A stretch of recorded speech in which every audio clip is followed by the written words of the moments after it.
È stata varata la nuova giunta Crocetta, la terza in 2 anni.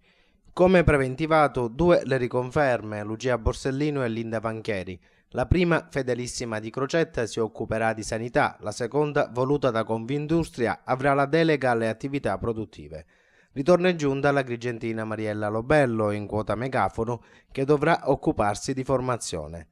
Faranno parte del nuovo esecutivo anche Antonio Purpura e Bruno Caruso, entrambi docenti universitari, e Cleo Licalzi, dirigente regionale. Al magistrato Vania Contrafatto la delega all'energia e rifiuti, tutti incaricati dal Partito Democratico.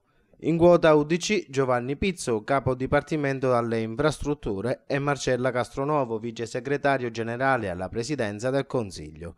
Maurizio Croce, già commissario per la prevenzione del rischio idrogeologico, è stato incaricato dal PDR. L'avvocato penalista Nino Caleca è stato voluto da Articolo 4, dovrebbe occuparsi di agricoltura. A chiudere la cerchia dei nuovi assessori anche il supertecnico Alessandro Bacchei, già stretto collaboratore del sottosegretario alla presidenza del Consiglio dei Ministri Graziano Del Rio.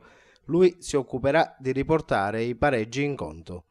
Si è formata quindi la nuova giunta. Rosario Crocetta sembra sancire la pace con i cuperliani, da mesi in contrasto con il governatore.